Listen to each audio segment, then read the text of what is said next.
Norik Vizerin has become a living nightmare. While on a quest to find magical treasure, the soldier of fortune discovers an artifact beyond his wildest dreams. The ancient armor of Bartek, the legendary warlord of blood. But the mysterious armor is cursed, channeling a malevolent power into Norik's tortured soul. Now pursued by demons who covet the dark armor for their own devices, Norik must overcome a bloodlust he can scarcely control and learn the truth about his terrifying curse before he's lost to darkness forever.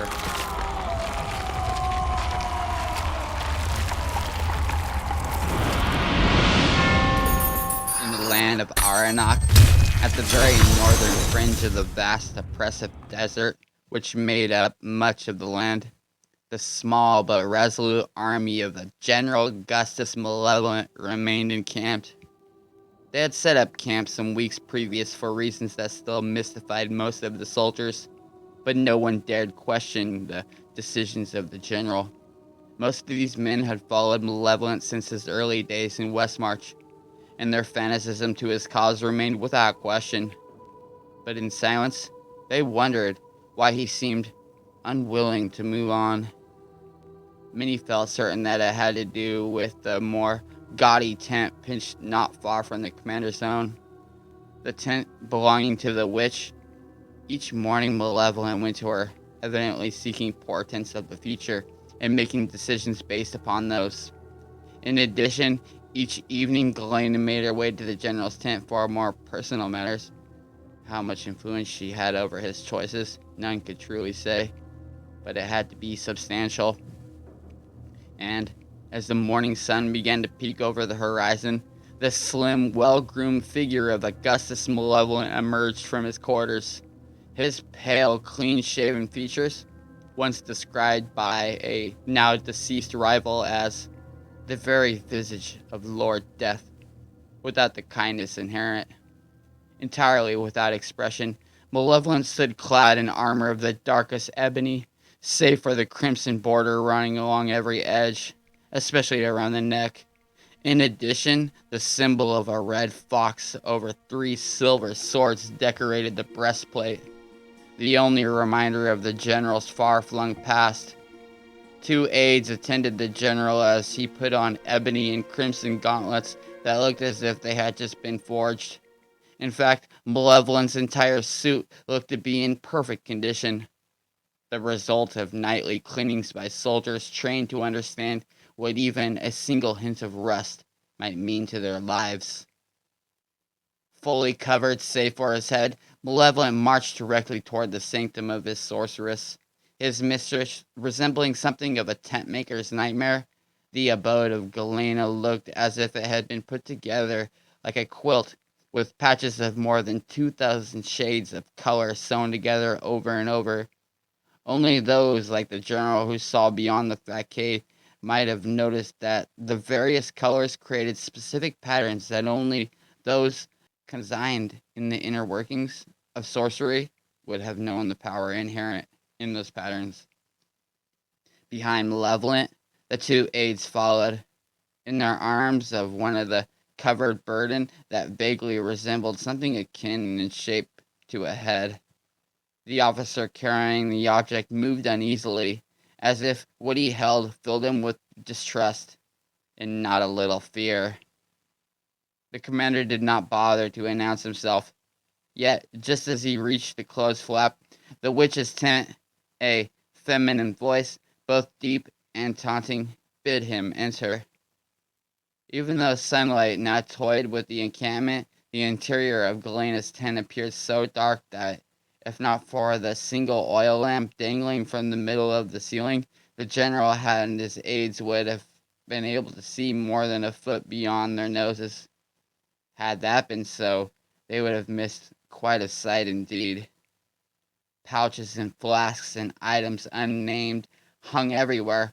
Although once offered a case in which to house her wares, the sorceress had declined, finding some purpose in hanging each piece by a noose in carefully pre-selected locations. General Malevolent did not question this idiocracy, so long as he received his desired answers. Galena could have hung dry corpses from the ceiling and he would have made no comment. She nearly did just that. While many of her prizes remained thankfully hidden within containers, those that dangled free included the desiccated forms of several rare creatures and various compounds of others. In addition, there were a few items that looked to have come from human sources, although full identification would have required too close an inspection. To further add to the uneasiness, her sanctum endangered in all those save her commander and lover. The single lamp somehow created shadows that did not move in conjunction with normal reasoning. Ofttimes, malevolent men would see the flame flicker in one direction, but a shadow move in another. The shadows, in general, also made the tent seem much larger inside than its outer dimensions warranted, as if by stepping in, the newcomers had entered a place not entirely set in the mortal plane. And as the centerpiece to this unsettling and distracting chamber, the sorceress Galena presented the most arresting and yet also disturbing vision of all. As she rose from the multicolored pillows covering the patterned carpet below, a fire stirred within each man. Lush, cascading black hair fell back to reveal a round, enticing countenance marked by full, red, inviting lips, a generous but pleasing nose, and deep, so very deep green eyes, matched only by the sharp emerald ones of the general himself. Thick lashes half draped over those eyes as the witch seemed to devour each newcomer in turn simply by looking at him. My general. She purred, each word a promise. Built voluptuously, Galena presented her assets as she did every weapon at her command. Her gown had been purposely cut as low as it could, without failing its most basic function, and glittering jewels accented the edge near her chest. When she moved as if the wind gently pushed her along, her thin garments billowing seductively around her. The visible effect of her charms on Malevolent proved to be little more than a slight touch of his gloved hand on her deep brown cheek, which the sorceress accepted as if he caressed her with the softest fur. She smiled, revealing teeth perfect save for that they had a slight cat-like sharpness to them. Galena, my Galena, you slept well? Well, I actually slept, my general. He chuckled. Yes, the same myself. His very slight smile faded abruptly. Until I had the dream. Dream? The momentary intake of breath before she spoke signaled well enough that Galena took this comment not at all lightly. Yes. He moved past her, staring at without actually seeing one of the more macabre pieces of her collection. He toyed with it, moved one of the joints while he spoke. The warlord of blood, arisen. She swept over to him, a dark angel now at his shoulder, her eyes wide with anticipation. Tell me all, my general. Tell me all. I saw the armor without the man struggle from the grave. Then bone filled the armor with muscle and tendon joining afterward.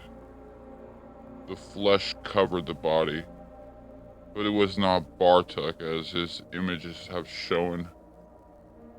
A rather mundane face, if anything, but artisans were never known for carvings such as those. Perhaps this was the face of the warlord, although he seemed more a frightened soul in my dream. Is that it? No, I saw blood then on his face, and after it appeared, he marched off. I saw mountains give way to hills, and hills to sand. Then I saw him sink into that sand, and there the dream ended. One of the other officers caught sight of a shadow in one far corner of the tent. It moved, shifting toward the general. Trained by experience not to speak of such things, he swallowed and held his tongue, hoping that the shadow would not, at some later point, turn in his own direction. Galena draped herself against General Malevolent's breastplate, looking up into his eyes. Have you ever had this dream before, my general? You would have known. Yes, I would have. You know how important it is to tell me everything. She separated from him, returning to the pile of plush pillows. A glimmer of sweat covered every revealed portion of her body. And this most important of all, for this is no ordinary dream. No, it's not. I suspected as much myself. He waved one negligent hand toward the aide who carried the cloth-covered object. The man stepped forward, at the same time ripping away the material in order to reveal what lay beneath. A helmet with a ridged crest glistened in the weak light of the single lamp. Old but intact, it would have covered most of the head and visage of its wearer, leaving but two narrow gaps for the eyes, a slight passage for the nose, and a wider but still narrow horizontal gash for the mouth. The back of the helmet hung low, protecting the neck there, but leaving the throat itself completely open. Even in the dim illumination, one could clearly discern that the helmet had been colored blood red. You may be right. Galena separated herself from Malevolent, reaching out for the artifact. Her fingers brushed the aide's own, and the man shivered. With the general facing away from her, and the second officer unable to see from his angle, the sorceress took the opportunity to let one hand briefly caress the aide's wrist. She had tasted him once or twice when her appetite had demanded some change of pace, but knew that he would never dare to tell his commander or their encounters. Malevolent would be more likely to have him executed rather than his valued witch. She took the helmet and placed it on the ground near where she had originally been sitting. The general dismissed his men, then joined Galena there, placing himself directly across from her. Do not fail me, my dear. I am adamant in this. For the first time, a bit of Galena's confidence dissipated. Augustus had always been a man of his word, especially when it came to the fates of those who did not live up to his expectations. Hiding her concern, the dark sorceress placed her hands palm down on the top of the helmet. The general removed his gauntlets and did the same. The flame in the lamp flickered, seemed to shrink to nearly nothing. The shadows spread, thickened, and yet somehow also seemed more alive, more independent of the frail light. That they had a surreal, unworldly sense to them did not bother General Malevolent in the least, though he knew of some of the powers with which Galena conversed and suspected others. As a military man with imperial ambitions, he saw all as useful tools to his cause. Like calls to like, blood to blood. The words slipped readily from Galena's full lips. She had uttered this litany many times for her patron. Let that which was his to call that which was his. What the shadow of Bartek wore must be linked again. Malevolent felt his pulse quicken. The world seemed to pull back from him. Galena's words echoed, became the only focus. At first, he saw nothing but an eternal gray. Then, before his eyes, an image coalesced in the grayness, an image somewhat familiar to him. He saw again Bartuk's armor, and the fact that someone wore it now. But this time the general grew certain that the man before him could not possibly be the legendary warlord. Who? He hissed. Who? Galena did not answer him. Her eyes closed, her head bent back in concentration. A shadow moved behind her, one that Malevolent vaguely thought resembled some large insect. Then, as the image before him grew, he threw his attention wholly back into identifying and locating this stranger. A warrior. The sorceress murmured. A man of many campaigns. Forget that. Where is he? Is he close? The warlord's armor. After so very long, so many false trails. She twitched from effort. Malevolent did not care, willing to push her to the very limits and beyond if necessary. Mountains. Cold, chill peaks. No help there. The world was filled with mountains, especially the north and across the Twin Seas. Even Westmarch had its share. Galena shuddered twice. Blood calls to blood. She teetered, nearly losing her grip on the helmet. Her link to the spell all but broke. Malevolent did his best to maintain the vision on his own, even though his own magical skills paled in comparison to Galena's. Yet, for a moment, he managed to fix better on that face. Simple. Nothing at all like a leader. In some ways, panic-stricken. Not cowardly, but clearly out of his element. The image began to falter. The general silently swore.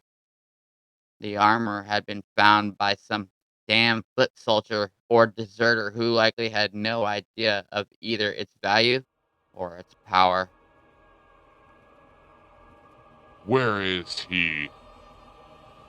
The vision faded away with such abruptness that it startled even him. At the same time, the dark witch let out a gasp and fell back onto the many pillows, completely shattering the spell.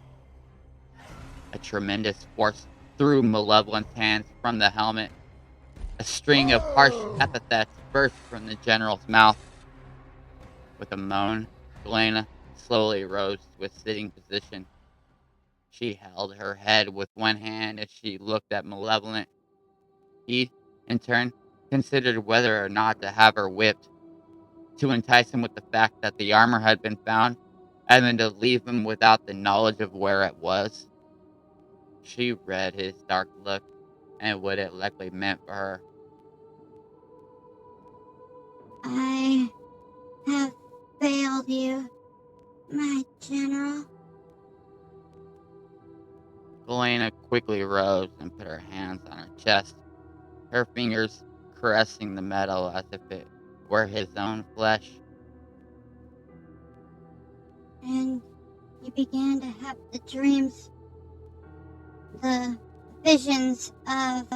Bartek. I've seen his victories, seen his glories, seen his strength. I've lived them all. Malevolent's tone grew increasingly bitter. But only in my dreams. It was fate that brought the helmet to you. Fate and the spirit of Bartek. Don't you see? He means for you to be his successor. Trust me. The witch cooed. There can be no reason for you the only one to see these visions without my aid. True. After the first two incidents, each during a period in which Malevolent had worn the helmet, the general had commanded a few of his most trusted officers to try the artifact on for themselves. Even those who had worn it for several hours had admitted to no subsequent dreams of their own. That, to Augustus Malevolent, had been proof enough that he had been chosen by the spirit of the warlord to take on his glorious mantle. Malevolent knew all that any mortal man could know of Bartek. He studied every document, researched every legend, while many in the past have shrunken away from the warlord's dark and demonic history, fearing some taint spreading to themselves. The general had devoured each scrap of the information.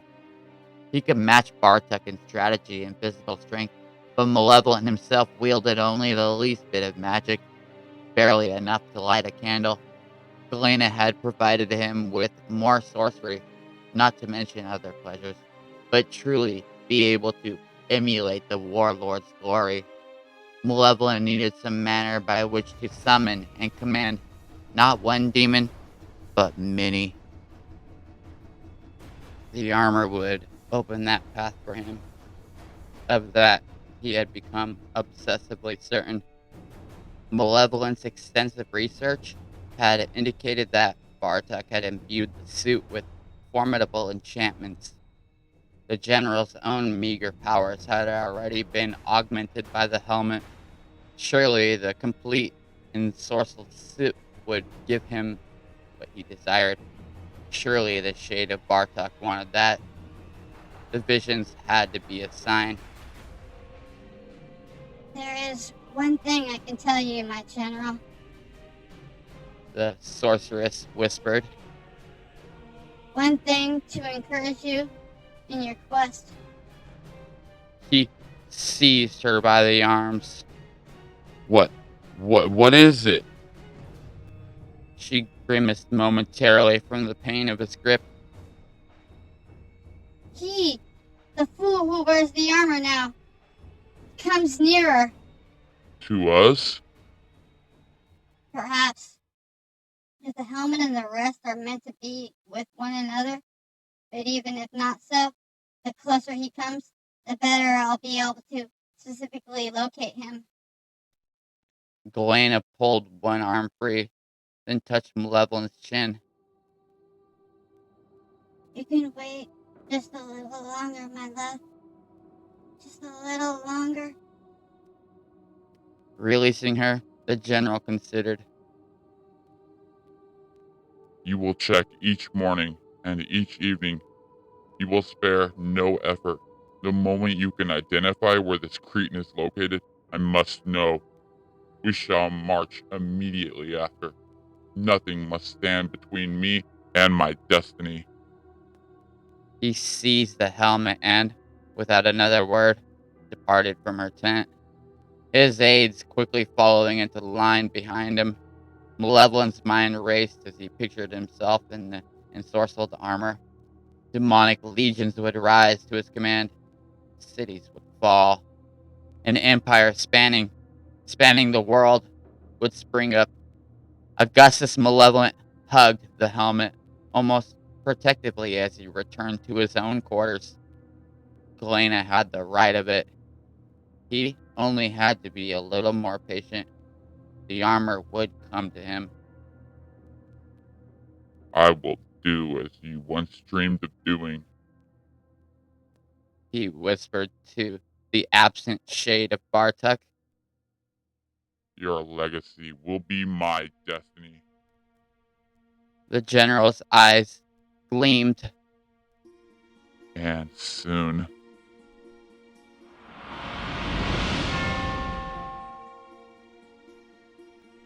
The witch shuddered as Malevolent vanished through the tent flap. He had grown more unstable of late, especially the longer he wore the ancient helm. On one occasion, she'd even caught him speaking as if he were the warlord of blood himself. Elena knew that the helmet, and likely all the armor, contained some mysterious magical force, but as of yet she had been able to neither identify nor control it. If she could control it, she would not need her lover any longer. A pity in some ways, but there were always other males, other more malleable males. A voice broke the silence, a scratchy, deep voice that even to the witch sounded something akin to the buzzing of 1,000 dying flies. Patience is virtue. This one should know. 123 years on this mortal plane in search of the warlord. So long. And now it comes together. Galena looked around at the shadows, searching for one in particular. She finally noticed it in the far corner of the tent, a wavering insect figure only visible to one who truly looked close. Be silent. Someone may hear. No one hears when this one chooses. The voice rasped. Know you that well, human. Then quiet your voice for my sanity, Zazax.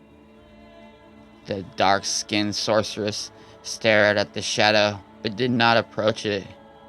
Even after all this time, she did not entirely trust her constant companion.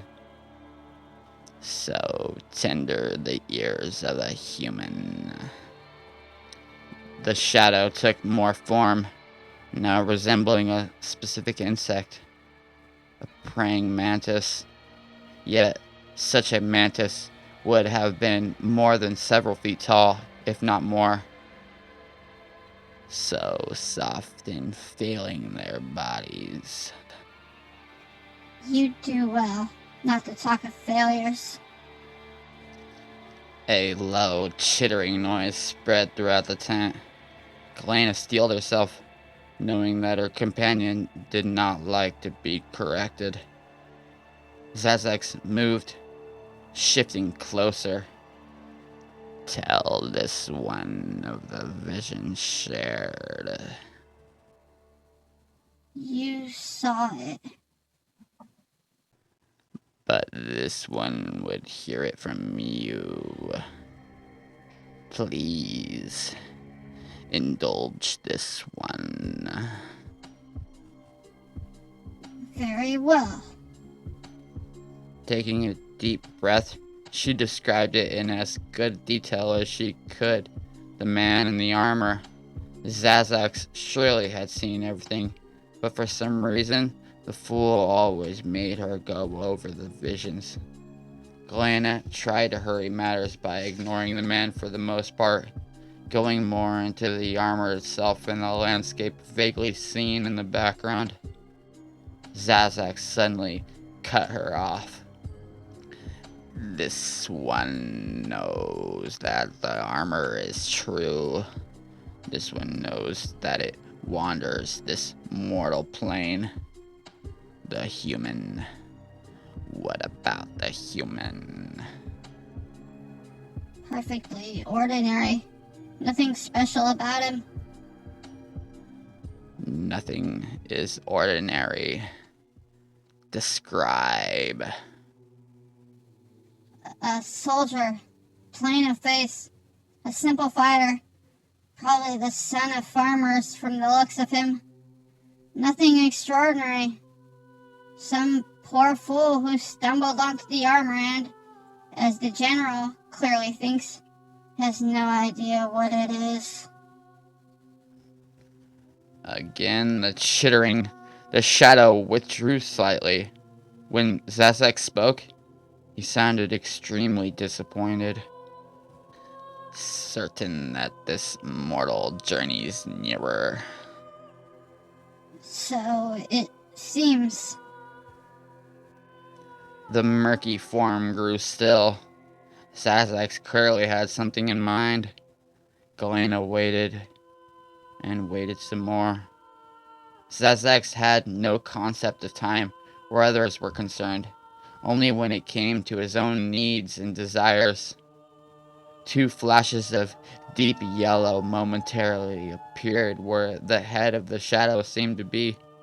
What might have been the outline of an appendage ending in 3 clawed digits shifted momentarily into sight, then quickly vanished again. Let him come, then. This one will have decided by then whether one puppet is better than the other. Zazak's form grew indistinct. All semblance of a mantis, of any creature, faded away.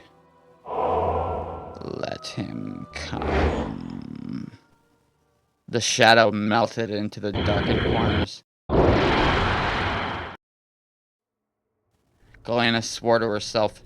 She learned much from the foul creature, increased her power in so many ways because of his past guidance. Yet, much more than Augustus, she would have preferred disposing of Zazek, being rid of his horrid self.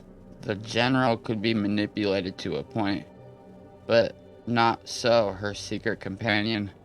With Zazek, the sorceress played a continual game of cat and mouse, and too often she felt like the latter of the 2 creatures. However, one did not simply break a pact with Zazek's kind. If done without precautions, Galena might find herself minus her limbs and her head, all before he finally let her die.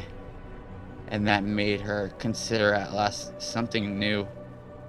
He who wore Bartok's armor certainly looked to be a warrior, a fighter, and, as she had also described him, a simple man too. In other words, a fool. Galena knew well how to manipulate such. As a man, he would be defenseless against her charms. As a fool, he would never realize that fact. She would have to see how matters went with both the general and Zazek.